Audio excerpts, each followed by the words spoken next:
the earth is giving the nourishment to them. And we remain on this earth because there is a gravity. Earth is having the gravity, right? So this is the quality of the thumb which keep you to the ground. So this is the quality of the thumb which keep you on the floor. You feel the gravity when you walk. Otherwise you would be flying, right? But this is the quality of the earth. Because of the tamogun, there is a gravity. And there is a gravity, we can survive on the mother earth, and we can grow anything. So I hope this much is clear. Three guna, sattva, raj and tam. Any doubt till here?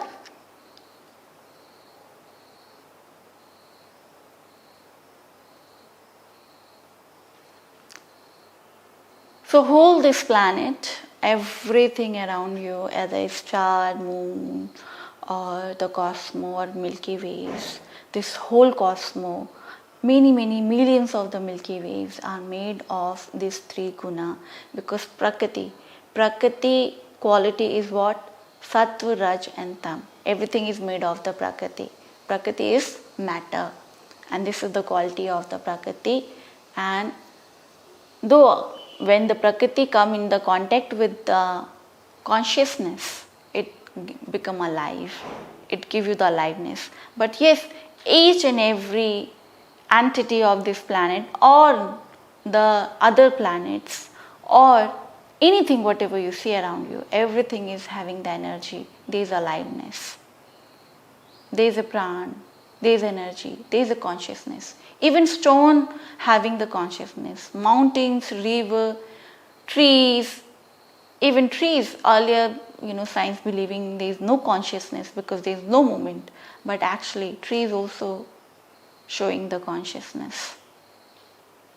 Less and more, it depends. It's questionable that some entity having the less consciousness, some having the more.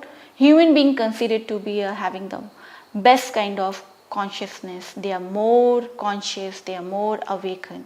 They can be, but actually because of our ignorance, we are degraded from the less than the animal consciousness also. We are not aware of anything now. Because of our sedentary lifestyle, we are depending more and more on the technology, and we just struck ourselves to one things, utilizing, exploiting, not utilizing, actually exploiting everything. So Prakriti, this is the quality of the Prakriti, and Sattva, Raj and Tam. These Sattva, Raj, Tam making the Panch Mahabhut. Panch Mahabhut make the three dosha. If these things are clear, we're going to move to the further topic. Agni. So after three dosha, we talked about how the three dosha is prevalent everywhere and how it's connected to the three guna, right? Now, further Swami Vagbharji explained in Ashtanga Hridayam that disease also formed because of the imbalance in the Agni. Okay, imbalance in the Agni. So, Agni, what is Agni? There is a 13 types of Agni in our body, which functioning, which do the major things: metabolic rate, digestion, assimilation, right? Absorption of the food is done by the Agni. But we're going to talk about the 13th type of the Agni, that is a Jatthar Agni. So Jatthar, Jadhar, Agni, Jatthar Agni. Okay, so this Agni is play very important role for, it's basically the kitchen of your body. Like in the home, when you require clean kitchen, good, clean, and you require the gas, other utensil you required for cooking the food and material. Same way, your stomach, your small intestine, there is a fire you require to cook the food. There is a long procedure for digestion. Minimum 4 to 5 hours for digesting the meal, one meal. We're going to talk about later on, but 4 to 5 hours a normal human being take to convert the solid. I'm not talking about the mouth, but I'm talking about in your stomach. 4 to 5 hours it will take to digest, to make it chine, to convert into the liquid,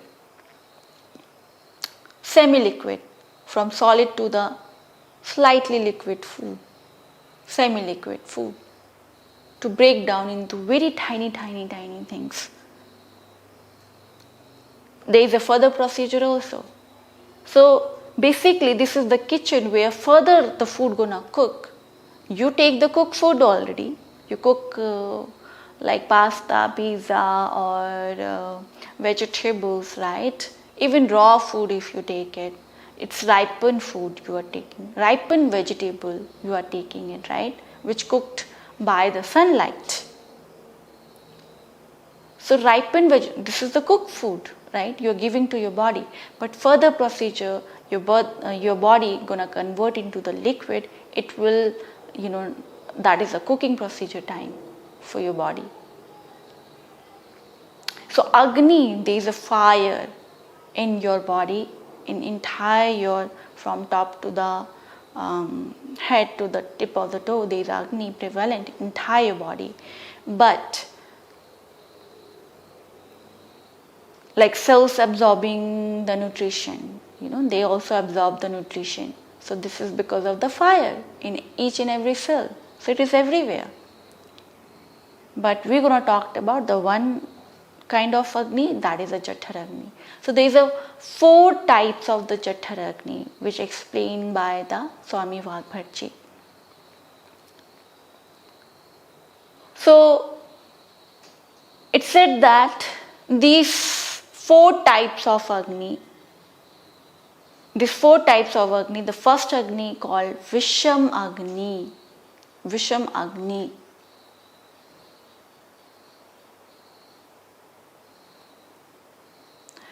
Okay, so just understand, we're going to talk about in tomorrow's session Agni, because we don't have much time.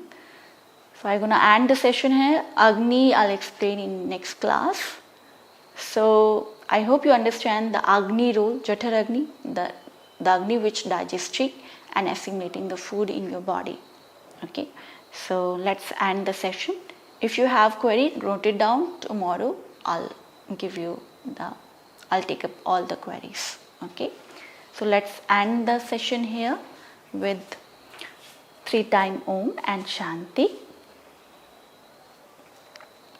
Come into the sitting posture. Keep your back, neck straight, align. Relax your body. Gently close your eyes. Now take a deep, prolonged, slow inhalation. Deep, prolonged, slow exhalation. Now inhale for the Om.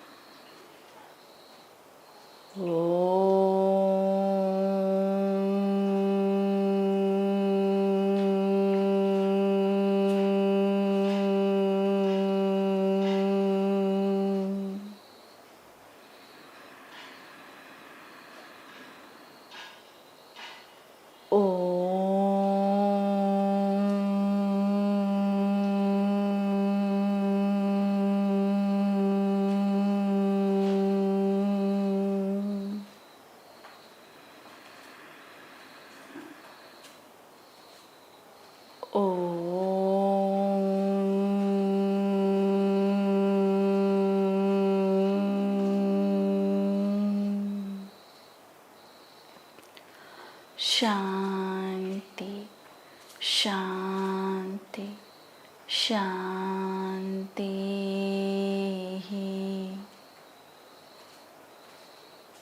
Feel the vibration and sensation.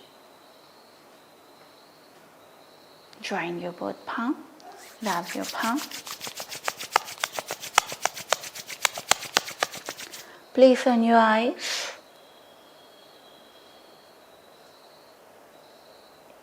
Very slowly while blinking, looking at your palm, gently open up your eyes with a great smile and say Om Shanti. Om Shanti. Bye bye. Take care. Bless you. Keep practicing and keep motivating yourself. Meet you at meditation class.